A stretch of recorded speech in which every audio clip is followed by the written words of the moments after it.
Okay. Good afternoon. It is my pleasure to introduce Gregory Orfalia. He wrote the book Messengers of the Lost Battalion. This is a story about his father, who was the messenger, and his father's comrades in war. I'd like to hand it over now to Gregory. Thank you.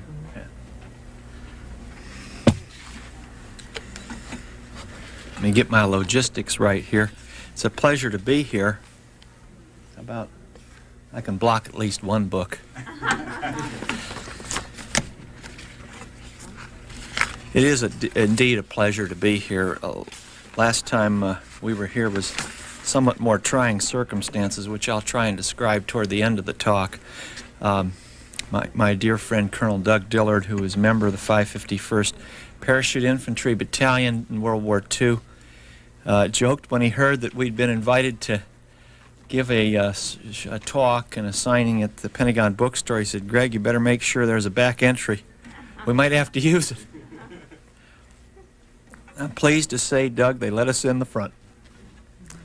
But we better reconnoiter the rear anyway, because when I get done with what I have to say, we may need it for an exit. I don't mean to be too falsely portending here. But this was a long, long journey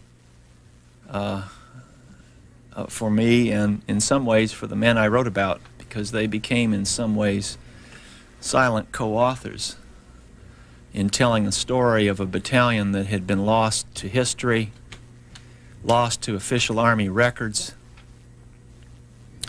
lost to memory of individuals, and certainly lost to honors.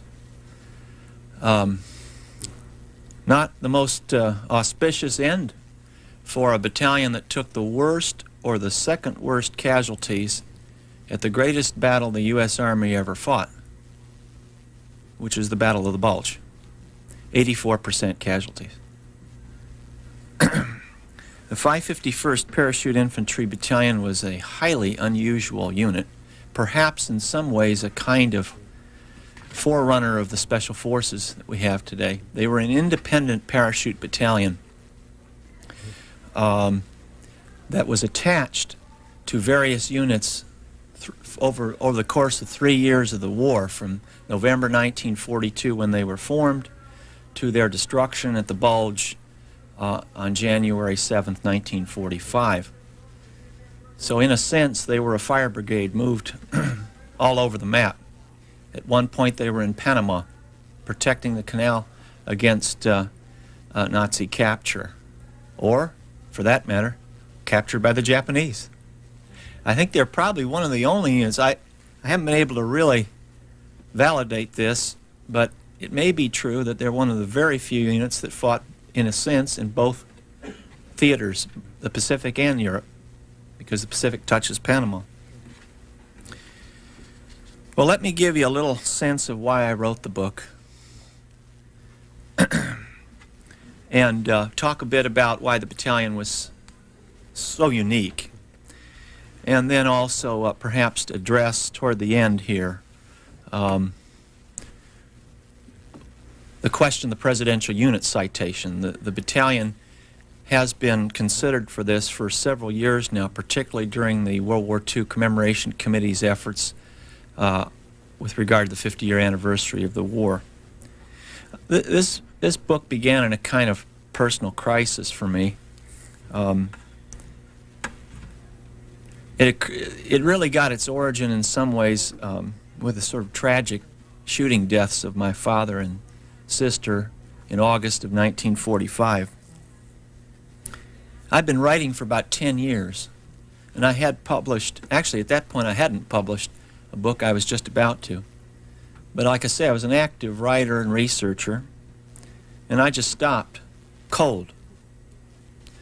I think this has perhaps happened to all of us in some way, in shape and form in our lives. When something fairly traumatic happens, something cuts off, and in my case it was the will to write, which in another way is another way of saying the will to understand.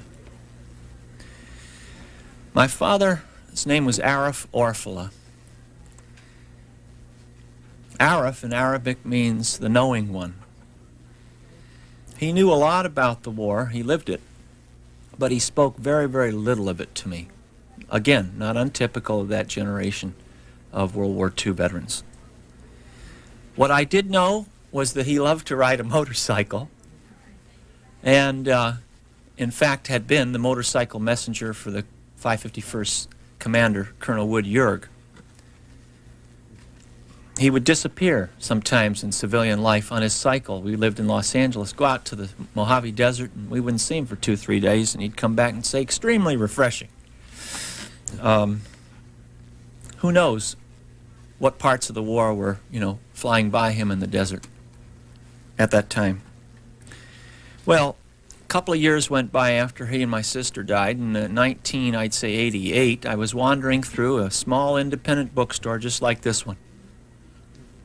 And I can say, too, part of the origin of the book was in that small independent bookstore because I saw a spine in a section just like this, Ridgway's Paratroopers. I pulled it out. I started reading it. And sure enough, there was one paragraph about the 551st Parachute Infantry Battalion. I had never seen any mention of my father's World War II unit in any history book over a course of 30 years. He had given me a small book when I was a kid called The Story of the Paratroops by George Weller. And not only did it not have anything about his unit in it, it didn't have anything about the Battle of the Bulge or Southern France, which were two of the unit's chief crucibles. I think in some ways that was emblematic of the official history's focus on, D-Day at Normandy, as opposed to southern France, and at Belgium, Bastogne, as opposed to the northern flank of the Bulge, which is where the 82nd Airborne and the 551st were sent. So in this lonely afternoon in a bookstore, I read, nowhere were casualties heavier than in Wood Yerg's 551st PIB, Parachute Infantry Battalion. And I thought, nowhere? I took a look at the footnote, and sure enough, there was a unit historian named Dan Morgan who had been working on something called The Left Corner of My Heart. So, one effort spawns another. You pull out a book by Clay Blair, sparks something. You find a man who has self-published a book, as Dan Morgan did, way out in the woods of eastern Washington, The Left Corner of My Heart, and it kind of cries out for more attention. At least it did to me. Well, Dan Morgan, I finally got a hold of him. I said, I think you're writing about my father's unit. I've never heard anything about them before. All I know is that he was the motorcycle messenger, and he once told me, he ate his K rations warm at the Hotel Negresco in Nice in silver platters. And all my friends were killed around me. That was the second comment. And the minute he'd say that stopped all conversation. I was too timid to pursue it. Dan Morgan says, come to Europe. The men are going in 1989 for the first time to revisit the battlefield. I went with them. And I must say I came back a changed man. I saw echoes of my father in every one of them. And for right now, I'd like to introduce, my great pleasure to introduce, one of the men of the 551st Parachute Infantry Battalion, who was a sergeant during the war. Here's a photograph of him. It's going to be kind of hard for you to see this, but this is Sergeant Doug Dillard in World War II in the Maritime Alps on the border of France and Italy. And this color photograph, by the way, is rare. There are very few color photographs of the American Army in World War II. There's only one box in the National Archives, and I sort of stumbled upon it. I'm just going to read you a few paragraphs in the book wherein Doug Dillard appears. And I'd also like to ask him when we're done to stand up. These are actually two passages. One is, I'm going to start with the last one first. After the movement into Germany, after the Bulge, Doug and several others were in an area called Sissonne in northern France, actually. This is in March of 45, so there's been very good progress of the U.S. Army into Germany. This time there was an exhibition jump, and Marlene Dietrich was there. Marlene Dietrich watched from the stands at Sissonne as the parachutes began billowing. Earlier in the week, she had thrilled the men of the 508 by standing on a table in a mess hall and pulling up her skirt to show the length of her stocking legs. Surprised to be picked to carry the 508's rippling colors to the pre-jump parade and decoration, Dillard glanced at her and decided Sonia Henney was prettier and more subtle. Then, about 1,000 feet to the rear of the stands and 1,000 feet up, one C-47 plane began to stall out. Dillard had just hurtled himself out the door when he looked up to see the plane buck and falter. The pilot gunned the engine in an attempt to regain momentum, but the plane flew into 6 paratroopers who were smashed in midair or had their chutes punctured so that they fell to their deaths. And one more spot.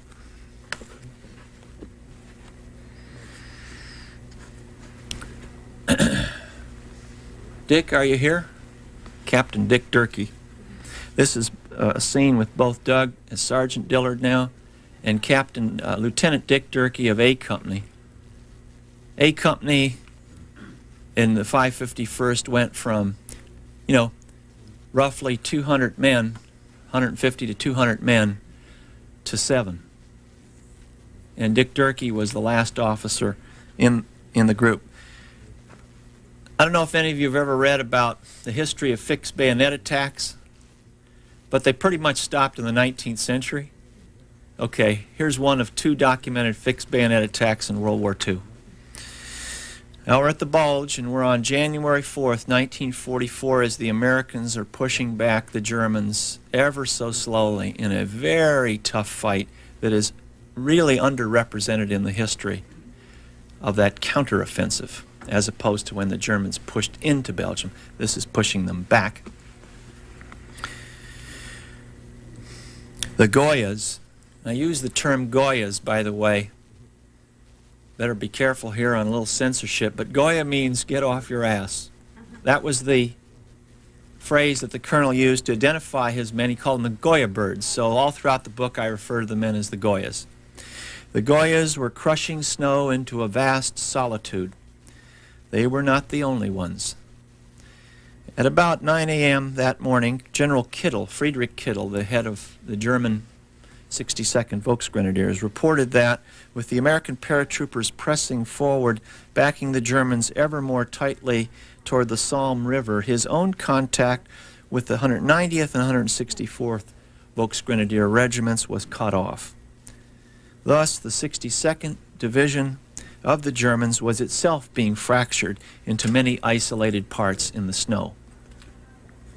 Faces and noses began to turn black with frostbite. Aware that many of his men were beginning to lose touch with reality in the severe weather and shell fire, Colonel Jorg gave the company with the fewest casualties, B Company, the task of a frontal attack on Daremont. This is in Belgium now. Besides Tiny Courtier, it was the only village that lay between the unit and Rochlinval on the Somme River.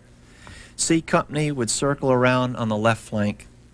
Blistered from the cold and wind and mauled by their assault of the previous day, A Company was placed in reserve, feeding chips of frozen K rations into their aching stomachs. They hadn't eaten for 30 hours. About 4 p.m. on January 4th, with B Company running into very heavy sniper fire, Colonel Jorg had little choice but to call on his remnant of A Company, which had some of his best sharpshooters still left. He told Lieutenant Booth, who by now had assumed command of what was left of A Company, to send in a platoon to settle the problem. The platoon was split into 2 squads, one led by Dick Durkee, the other by Gerald Quinn. Spotting Durkee's squad first, the Germans opened up with rifle and well-entrenched machine guns. Quinn threaded his men in an encirclement through the woods. Now perceiving Quinn's men, the Germans sensed they were caught in a vice. They struggled to swing their weapons around to hit Quinn's squad. Durkee saw that if his Goyas kept shooting into the nests, they would hit the others coming from behind in the misty forest. He gave a quick order, one they'd not heard yet in the war and wouldn't again: fix bayonets. Durkee led the charge through knee-deep snow. Doug Dillard was close behind with a Tommy gun. The rest, Chuck Miller, Joe Ciccinelli, and Chuck Fairlamb among them, barely had a chance to see their medal points flashing before Durkee crested the first foxhole, whirled his M1 around, and smashed the head of the first German to rise up. The men leaped from foxhole to foxhole over the machine guns, thrusting their bayonets into the startled Germans, some of whom tried to raise their hands up to surrender. Durkee said they never had a chance. The men, having seen so many of their buddies killed and wounded during the past 24 hours, were not in a forgiving mood. In all, 64 Germans lay dead. Doug, want to take a stand? Oh.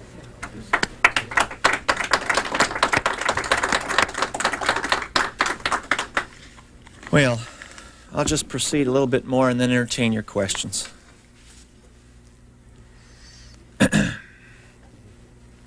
As I said, I did a lot of traveling and interviewing for the book. I interviewed about 125 people, including 90 of the men. I went to Europe 3 times, once with the men, this is say in '89, once with a good friend of mine, and once alone. I interviewed Belgian civilians who were rescued by the 551st at Noirfontaine. I interviewed German soldiers, including one SS man who, I must say, I'll have a cup of coffee, a swallow of coffee on it, because for 4 hours we talked and he didn't offer me a glass of water. But to be perfectly honest, though, there were some German veterans who were quite nice to me, quite welcome, and felt something about what I was doing was important. Strangely, the 62nd Volksgrenadier was almost as forgotten in the German army as the 551st in the American. So they were kind of happy that something was being done, even if they lost the battle. I went all over our country into various archives. The 551st, by the way, sustained one of the worst training accidents in the war at Camp McCall near Fort Bragg. There were 8 men misdropped in lakes and drowned on February 16, 1944, and it's never been written about before. And it's no secret why. This is the move up to Normandy. And if you go into the records, official records for accidents in the Army, you'll notice there's almost a total blackout between February of '44 and November. So it wasn't even that they opened up after D-Day in June. They wanted to make sure they were on the continent for a while before there was any discussion of accidents. I even found myself at Fort Benning, where I took a jump off the 34-foot tower. And I'll just read a very short passage from this that will give you a sense of my Greenfoot quality. I stood in front of this 30-foot jump tower and appealed to a skeptical jump master to give me a shot at it. I explained briefly I was writing a book about my father's battalion in World War II, the 551st. No change in expression. They were an independent unit, I said. The only one other like them in the war was the 509. The sergeant's furrowed brow suddenly loosened. His lips crept upward. Ah, the 509. I was with them when they were reactivated for a while in the 60s. Great unit, I said. He nodded, looking left and right. You ever jumped before? No, sir. You ever want to? No, sir. I'm scared to death of heights. I looked down in elevators. I stared at my wife's sweater all the way to the top of the Eiffel Tower. Uh-huh. Please, Sergeant, I'll be deeply in your debt. It's against regulations, you know. The 551st and the 509 had to do a lot of things that were against regulations at the Battle of the Bulge. He nodded, looked at my forlorn tie wafting in the breeze, my seersucker suit, polished dress shoes.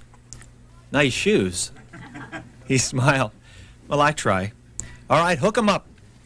It was a fair hike up the metal stairs equivalent of 4 stories. At the top was a female corporal.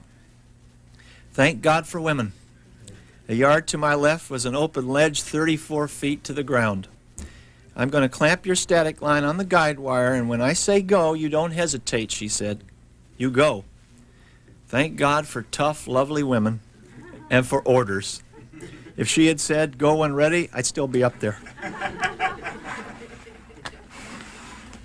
Now, briefly, what was so unique about the 551st? They were the first and last unit to test jump from gliders. Several injuries occurred, and it was pretty vicious, because I guess when you jump out of a glider, you don't get caught in that prop blast and kind of angle your way to the ground. You go straight down. They conducted the first airborne daylight combat drop in U.S. history.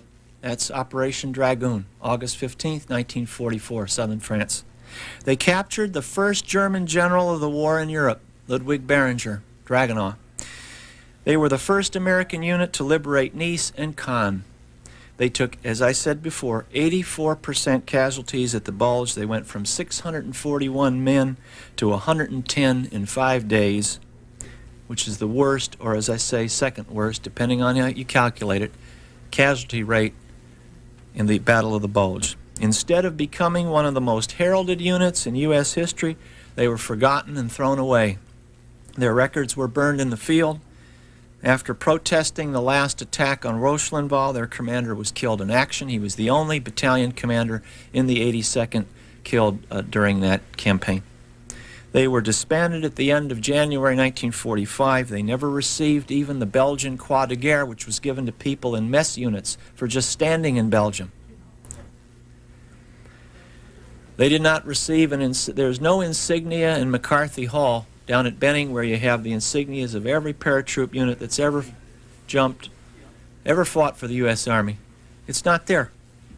In fact, the insignia was not even approved till 1992 by the Army.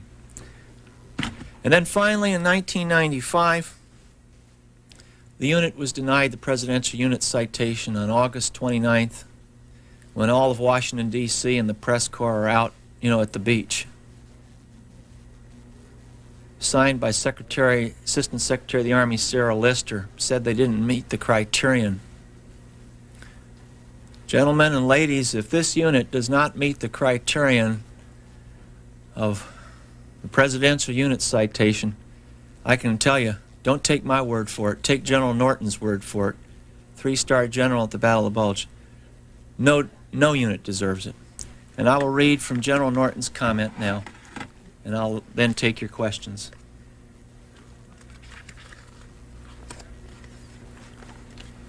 I think this, by the way, is fairly pertinent since we're getting toward Memorial Day and the dedication of the FDR Memorial. When the Center for Military History released its report on the 551st, and again, there were lots of people that were interested in the unit receiving it. The men were the least people pushing for it. They did not want to appeal. In some ways they don't need it. They're in their 70s and 80s. They're preparing to meet their maker. They have more important things to worry about than a little, 15-cent piece of blue ribbon. But the Army, I think many people felt, needed to give it to them. And when the Center for Military History study was released on February 3rd, 1995, several passages were blacked out as classified. Repeated FOIA requests that these passages be released have been denied. They are still classified. Now, I just want to pose one question. Is this a matter of national security? These are 50 years after the war. Even that expurgated version was not released without a Freedom of Information Act request. Now, I won't go into the details of what the report said. All I can tell you, it was historically highly inaccurate. Not just inaccurate, highly inaccurate. It flew in the face of written statements by 2 key Bulge commanders, General Matthew Ridgway and General John Norton. Astounded by these findings, Lieutenant General John Norton, Gavin's G3 at the Battle of the Bulge, wrote a 6-page letter, handwritten, in support of the citation for the 551st to Secretary Togo West, calling the Goya's attack on Rochambeau. And here I'm quoting General Norton, who may yet arrive here today, one of the most difficult, desperate, and courageous attacks in the World War II history of the 82nd Airborne Division. His words were ratified by the 82nd's G2 at the Bulge, Brigadier General Walter Winton, who wrote West, quote, "For us to praise the exemplary valor of the 551st Parachute Infantry Battalion is not to deal in hollow compliments." On May 29th, 1995, Memorial Day, a rebuttal signed by Colonel Dillard on behalf of the 551st Association was sent to the Secretary of the Army. A month later, at a meeting with Sarah Lister, Assistant Secretary for Manpower and Reserve Affairs, General Norton said, I was with him, so I can vouch for the accuracy of the statement. "This is the most overwhelming evidence for a presidential unit citation I have ever seen." It was denied. Ladies and gentlemen, it's a pleasure to be here. In many ways, and I think the men feel this way, the book is, I hope, at least as good as a medal. And for my father and all the fathers I have learned to love and appreciate in the 551st, it's been an honor to write this book, an absolute privilege. It brought me back to life, not just as a writer, but as a person. Thank you very much.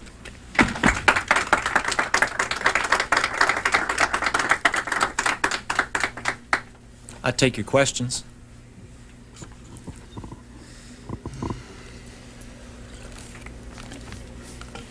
What is the most extraordinary occurrence through the process of writing this book? Besides jumping off the 34-foot Yes, tower? in addition to that or besides. Geez, that's a tough question because there were so many extraordinary moments. I give you, one that pops into my mind is that we missed interviewing General Gavin, Doug and I, by 10 minutes. We had gone to his rest home in Baltimore. This is, I think, 1990 when we'd brought some roses, and I brought him a little poetry book I'd written. And he had just been taken out 10 minutes later with his, by his nurse in the wheelchair, and we just missed him. I've always felt General Gavin held a key to this. And attached to that question, Pat, is I think this might be in some ways, at least as someone looking into archives, the most revealing moment. I was up at the, Carlisle, U.S. Military History Institute in Carlisle, Pennsylvania, and trying to find something in General Gavin's holdings that might give me a clue as to why the unit was, more or less shredded and disbanded and forgotten. Because again, Gavin was head of the 82nd. He was the highest ranking officer over the 551 in that particular geographic terrain. I was told by the archivist there that they had just gotten in some shoe boxes and, wine boxes of Gavin's writings, including 2 personal journals from his wife. They had never been looked at before at the archive. So I was the first one to look at them. You can imagine the excitement. I opened up particularly the Battle of the Bulge journal, which was in, Royal typewriter type. My sense of it, he must have typed this himself.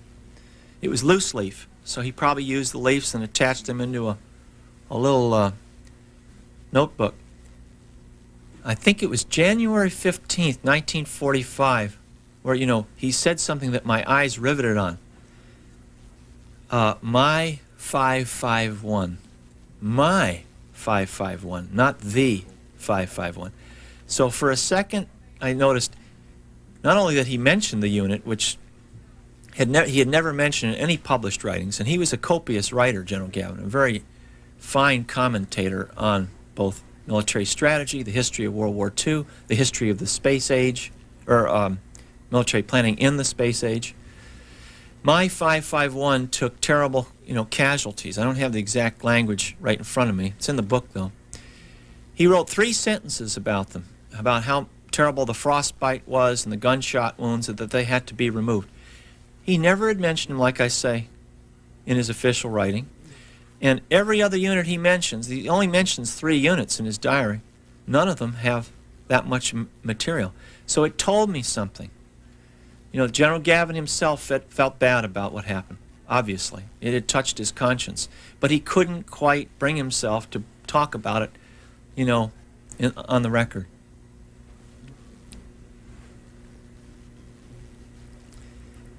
Anyone else?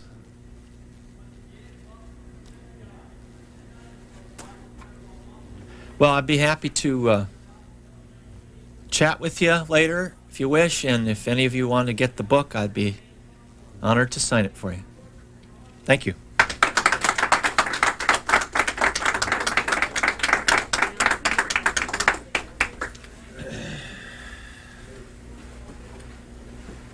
A book called American Sphinx.